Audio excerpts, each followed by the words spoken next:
Akhil Bharatiya Congress committee के महासचिव कर्नाटक के प्रभारी हमारे बड़े भाई रणदीप सुरजेवाला जी, प्रदेश के प्रभारी सम्माननीय सांसद सुखजिंदर रंधावा साहब, प्रदेश अध्यक्ष डोटासरा जी, अशोक गहलोत जी, टीकाराम जूली साहब, हरीश जी, हेमाराम जी, आप सबके लोकप्रिय सांसद उमेदाराम जी, जिलाध्यक्ष महोदय कर्नल सोनाराम जी, रूपाराम जी, मदन प्रजापत जी, पद्माराम जी, उमेद सिंह तंवर जी, अभिमन्यु जी, मंच पर विधायक, पूर्व मंत्री, पूर्व विधायक, पार्टी के पदाधिकारीगण, हमारे सचिव मकवाना जी, चिरंजीवी राव साहब और आप सब लोग जो इस जय हिंद सभा में आज मौजूद हो, मैं आप सब आदरणीय बुजुर्गों का, माताओं का, नौजवान दोस्तों का, बहनों का बहुत बहुत स्वागत करता हूं।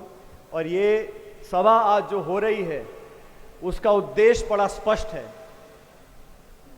देश में क्या हुआ पहलगाम से लेके ऑपरेशन सिंदूर से लेके आज तक, वो हम सबके सामने है, मुझे दोहराने की जरूरत नहीं है।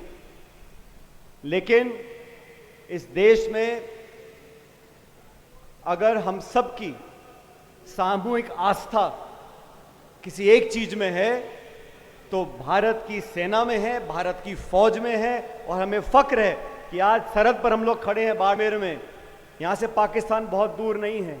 यहाँ के रेगिस्तानों में हमारे सैनिकों ने खड़े होकर जो शौर्य का प्रदर्शन दिखाया और 9 आतंकवादी अड्डों को जो ध्वस्त किया, मैं हमारी सेना को साधुवाद देता हूँ, धन्यवाद देता हूँ कि अपनी जान की परवाह किए बगैर उन्होंने हम सब के मान सम्मान की रक्षा करी है। 26 निर्दोष निहत्थे सैलानियों को नाम पूछ पूछ कर मौत के घाट उतारा। वो भारत की अस्मिता पर आक्रमण था, वो आतंकवादी घटना नहीं थी, वो भारत पर आक्रमण था। उसका मुंह तोड़ जवाब हमारी सेना ने दिया। मैं सेना को धन्यवाद देता हूं, हमारे फौजियों को धन्यवाद देता हूं और सेना के साथ साथ उन सैनिक के परिवारों को जिन्होंने अपने बच्चे बेटों को हमारी रक्षा के लिए सरहद पर भेजा है। मैं उन परिजनों का धन्यवाद देना चाहता हूं, पूरा देश धन्यवाद देना चाहता है। और ये सभा, जय हिंद सभा, हमारी पार्टी पूरे देश में कर रही है ताकि सेना को सलाम कर सकें, उनके पराक्रम और शौर्य को मान सम्मान दे सकें। इतिहास गवाह है, जब जब देश को ललकारा गया है हमारी सेना ने दुश्मन के दांत खट्टे किए हैं। दोस्तों, मुझे कहने में कोई संकोच नहीं है, इस देश में अलग अलग पार्टियां हैं। आज सरकार बीजेपी की, हम विपक्ष में हैं। एक समय था जब देश की संसद पर आतंकवादियों ने हमला किया था, वो भी पाकिस्तान ने करवाया था। वाजपेयी जी प्रधानमंत्री थे, सोनिया गांधी जी नेता प्रतिपक्ष थी। उन्होंने सदन के पटल पे खड़े होकर बोला था कि वाजपेयी जी, हम आपके विरोधी हैं, हम विपक्ष में हैं, लेकिन आज लोकतंत्र के मंदिर पर हमला हुआ है, देश को जवाब देना पड़ेगा, हम आपके साथ खड़े हैं।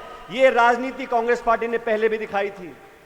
उसी परंपरा का निर्वहन करते हुए 22 अप्रैल को राहुल गांधी जी और खड़गे जी ने कहा, पहलगाम में पाकिस्तान ने दोबारा दुस्साहस किया है। इनको मजा चखाने के लिए पूरे 140 करोड़ की आबादी वाला मुल्क, संपूर्ण विपक्ष, हर एक दल सरकार के साथ खड़ा है। हमने नहीं पूछा कि एलओसी से 400 किलोमीटर दूर पहलगाम में वो आतंकवादी घुसे कैसे, हमने नहीं पूछा कि चूक कैसे हुई। आज देश पर घाव हुआ है, हमारी माताएं बहनें विधवा हुई हैं, आज हमें बदला लेना है। पूरा देश एकजुटता से खड़ा रहा और हमारी सेना ने वो कर दिखाया जो हमें उम्मीद थी। लेकिन अचानक अमेरिका के राष्ट्रपति घोषणा करते हैं कि मैंने युद्ध विराम करा दिया। किन शर्तों पर कराया? व्यापार का लालच दिखाकर, कश्मीर पर मध्यस्थता कर कर। उसका खंडन सरकार ने आज तक नहीं किया। इतना बड़ा मुल्क, थोड़े मोड़े व्यापार के लिए हम युद्ध विराम कर सकते हैं? अगर नहीं तो सरकार को जवाब देना चाहिए। मैं आरोप नहीं लगा रहा हूं, लेकिन स्पष्टता होनी चाहिए।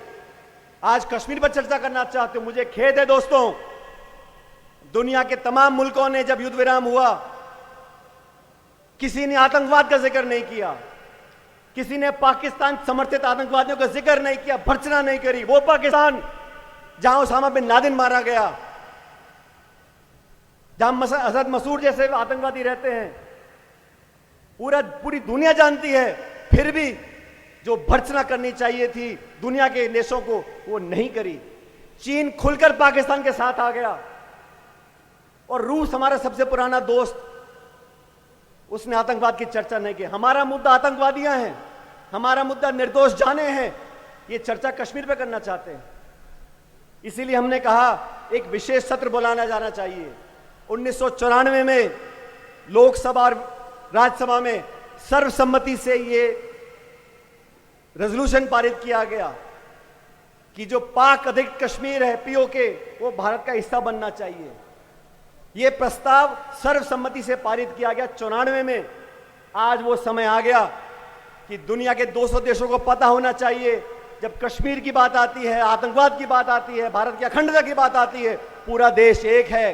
अभी इतने सारे डेलीगेशन दुनिया के देशों में गए हैं, कितना बेहतर होता हमारा सत्र बुलाया जाता, यहां से एक आवाज निकलती कि पूरा देश एक है और हम आतंकवाद से कोई समझौता नहीं करेंगे। कांग्रेस हो, बीजेपी हो, सब मिलकर एक बात बोलते और फिर ये डेलीगेशन जाते दुनिया में, उनकी बात का वजन बनता। वो सत्र बुलाया जाना चाहिए था। सरकार में बैठे लोग, कर्नल सोफिया कुरैशी गुजरात से आती हैं, उनकी तीसरी पीढ़ी फौज में काम कर रही है। विंग कमांडर नियोमिका सिंह, इन दोनों बहादुर महिलाओं ने किस खूबसूरती से, किस बहादुरी से पूरी सेना का विवरण किया, हमारा सीना छाती से फूलता था। और वो लोग जो शपथ लेके संविधान की बैठे हैं, मध्य प्रदेश के इस मंत्री ने क्या शब्द बोले कर्नल सोफिया के लिए, सुप्रीम कोर्ट को आदेशित करना पड़ा, लेकिन बेशर्मी की सारी हदें पार कर दी, आज तक उसका इस्तीफा नहीं लिया गया। मध्य प्रदेश के उप मुख्यमंत्री हों, हरियाणा के राज्यसभा के सांसद हों, मजाक उड़ाते हैं वीरांगनाओं का, हमारी सेना का, और आप कुछ बोलते नहीं हैं। भाजपा के शीर्ष नेतृत्व को माफी मांगनी चाहिए और बाहर निकाल देना चाहिए ऐसे लोगों को जो मंत्री बना के आपने बैठे हैं। हमारा पार्टी ने ये निर्णय लिया, हम जैन सभाएं करेंगे, लोगों के अंदर वो जज्बा जागरूक करेंगे, क्योंकि जब युद्ध विराम हुआ उसके 6 घंटे बाद पाकिस्तान ने सीज फायर का उल्लंघन किया, लगातार बमबारी करी राजौरी और पुंछ में। उस मुल्क का क्या भरोसा है? वो मुल्क दिवालिया हो गया है। हमारी अर्थव्यवस्था उससे 11 गुना बड़ी है। जहां इमरान खान जेल में है, सांसद जेलों में है, पाकिस्तान की सेना और आईएसआई उस देश को चलाती हैं, उनकी विश्वसनीयता बिल्कुल नहीं है। इसलिए सरकार को बहुत सावधानी से काम करना चाहिए। और मैं तो धन्यवाद देना चाहता हूं अखिल भारतीय कांग्रेस कमेटी का कि संदीप सुरजेवाला जी आज हमारे बीच में आए हैं, पार्टी का संदेश लेके। हम और आप बहुत बार मिलते रहते हैं और सरहद के लोगों ने निडर होकर हमेशा छाती सामने करी है, और मुझे फख्र है कि थार के लोग, बाड़मेर जैसलमेर के लोग हमारी सेना के पीछे चट्टान की तरह बने खड़े हैं, और ये हमारे देश की ताकत है। मजहब नहीं सिखाता आपस में बैर रखना, हिंदी है हम, हिंदुस्तान हमारा। ये जो हमको तोड़ना चाहते हैं मजहब के नाम पर, उनको मुंह तोड़ जवाब देना बहुत जरूरी है। ये घुसपैठिए, ये पाकिस्तान समर्थक आतंकवादी सिर्फ देश में दोफाड़ करना चाहते हैं मजहब के नाम पर, हम उन्हें कभी कामयाब नहीं होने देंगे। मैं धन्यवाद देना चाहता हूं जिला कांग्रेस कमेटी को, प्रदेश कांग्रेस कमेटी को, हेमाराम जी को, हरीश जी को, मिताराम जी को, सबको मिलकर यहां आमंत्रित किया। और यहां से एक बुलंदी की आवाज जाएगी कि जय हिंद समाओं के माध्यम से पूरी कांग्रेस, पूरी जनता सेना के साथ खड़ी है, देश के साथ खड़ी है, और आतंकवाद से हम कभी समझौता नहीं करेंगे। यहां के लोगों ने बहुत समय देखा अच्छा बुरा, बिजली पानी के क्या हाल है आप जानते हो। परसों से बिजली कटी हुई है, उनको पता था कांग्रेस के नेता आ रहे हैं तो बिजली गुल कर दो। यहां के लोगों से दुश्मनी क्यों निकाल रही है सरकार, मुझे मालूम नहीं है। डबल इंजन की सरकार है, लेकिन फिर भी विकास ठप पड़ा है। आने वाला समय आप लोगों का है, समय बदलेगा। लेकिन आज सब इतनी कड़ी धूप में यहां पर आए हो, मैं आप सबका पुनः धन्यवाद करता हूं और उम्मीद करता हूं कि आज जो यहां से संदेश गांव और घर घर में जाएगा, वो सेना और देश को ताकत देगा। बहुत बहुत धन्यवाद। राम राम साहब।